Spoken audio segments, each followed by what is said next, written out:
18 de maio é o dia do combate ao abuso e exploração sexual infanto-juvenil, o qual se relembra o caso da menina Araceli, que na mesma data, em 1973, em Vitória, no Espírito Santo, teve todos os seus direitos brutalmente violados. Em Taubaté, o número de casos tem assustado as instituições que atuam na luta contra esses crimes. A psicóloga e coordenadora do Conselho Municipal dos Direitos da Criança e do Adolescente, o CMDCA, considera que o ato de agredir precisa ser visto como uma doença e, para isso, é necessário um amparo médico. O agressor, normalmente, ele é visto como agressor. Se for adulto, ele, vai sofrer todo o processo punitivo, as sanções judiciais. E, no caso do adolescente, quando ele comete essa infração, no caso do adolescente, ele também vai ser submetido às medidas socioeducativas, ou é meio aberto ou meio fechado.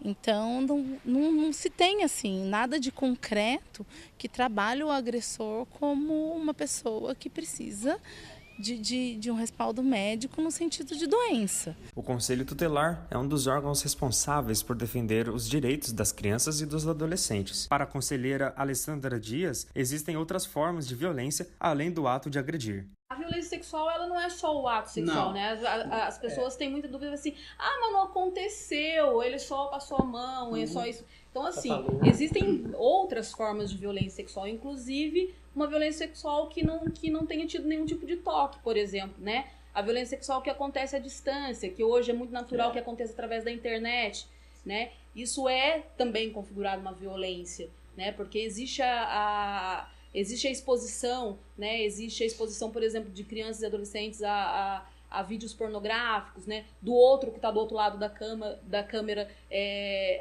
fazendo com que seja exposto à situação da sexualidade, A gente pode falar do assédio, a gente pode falar da exploração sexual, Que hoje a exploração sexual acontece com crianças e adolescentes no Brasil de uma forma alarmante. As vítimas do abuso e da exploração sexual infantil ocorrem geralmente em crianças violentadas por pessoas com grau de parentesco.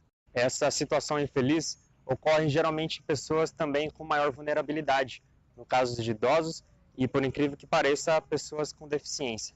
O advogado e fundador do GAVES, o Grupo de Apoio às Vítimas de Violência Sexual, Dr. Avelino Júnior, destaca os tipos de violência que afetam os vulneráveis, ou seja, os que estão em condições de risco. Nós estamos atendendo as vítimas crianças menores de 8 anos, infelizmente, vítimas de padrastos, pais biológicos, primos e vizinhos. São os que violentam as pessoas sexualmente. Então, os vulneráveis não são apenas e tão somente só crianças, mas também idosos e deficientes. Importante salientar que a lei, na realidade, é o nosso Código Penal. Agora, de acordo com a situação, nós podemos utilizar o Estatuto do Idoso, o Estatuto da Criança e Adolescente e também a lei que protege os deficientes. A Justiça tem papel muito importante a ser cumprido nesses casos. O primeiro deles é quando o agressor tem grau de parentesco com a vítima. E o segundo é quando a Justiça tem que afastar o menor do convívio familiar. Para este promotor da infância e juventude de Taubaté, Dr. Manuel Monteiro explica qual é o limite do agressor ao cometer o crime.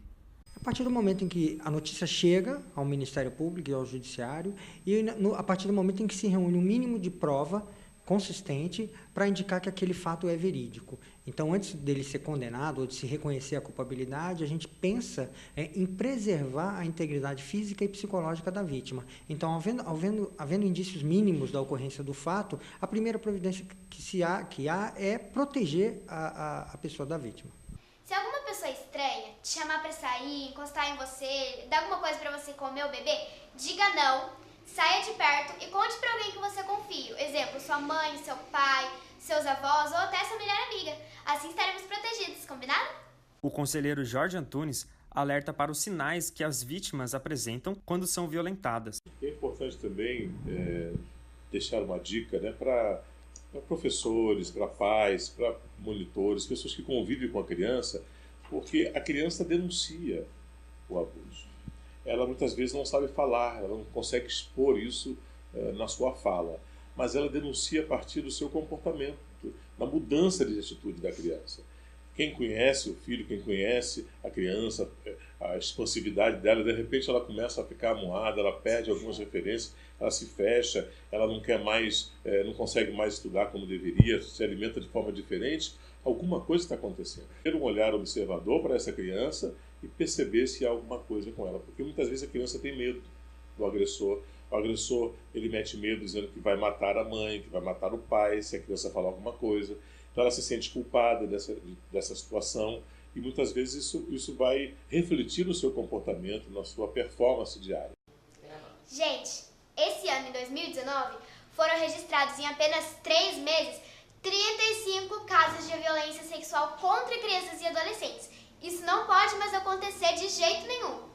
O GAVES ainda atende números alarmantes de casos que são revelados. Nós atendemos, em média, de 3 a 4 crianças menores de 8 anos de idade vítimas de abuso.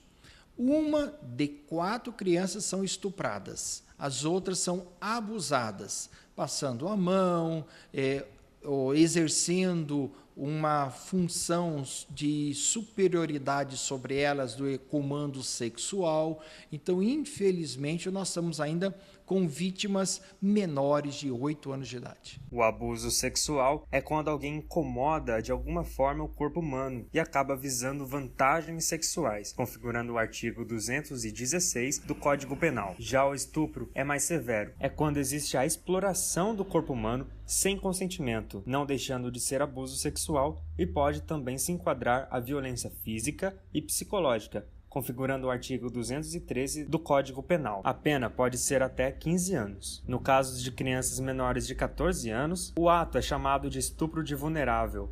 Acima de 14 é estupro.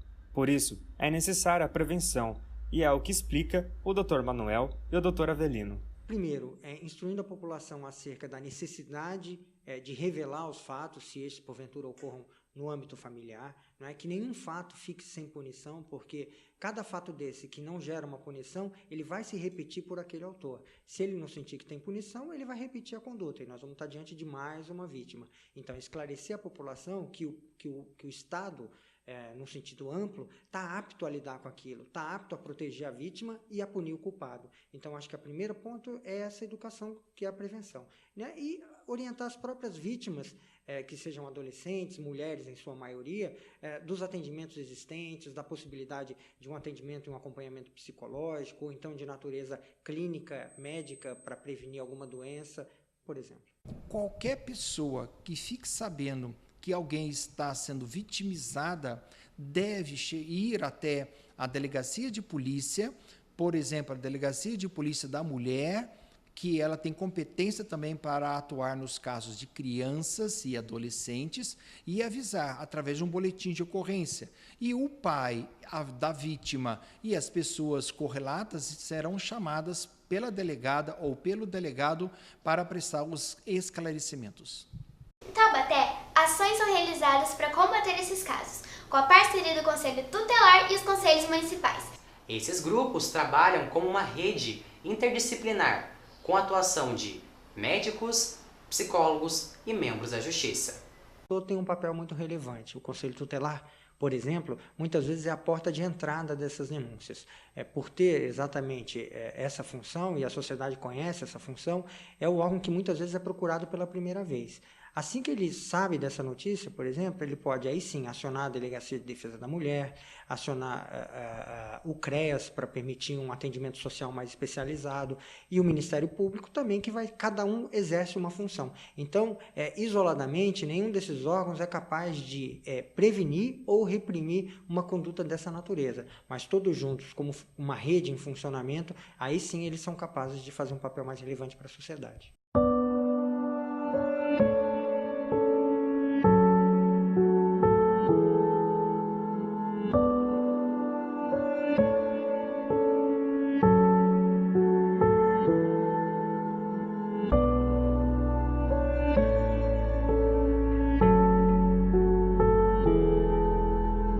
Toda a sociedade tem papel importante, de zelar pela proteção e integridade das crianças e adolescentes. O combate ao abuso e exploração sexual infanto-juvenil não pode ser lembrado somente em uma data. É um exercício e uma atitude que cabe a nós todos os dias. Em Taubaté, você pode denunciar no Conselho Tutelar, através do telefone 12 3631 7949. Também pode ligar para as polícias civil e militar ou utilizar o Disque 100. Não se omita, denuncie.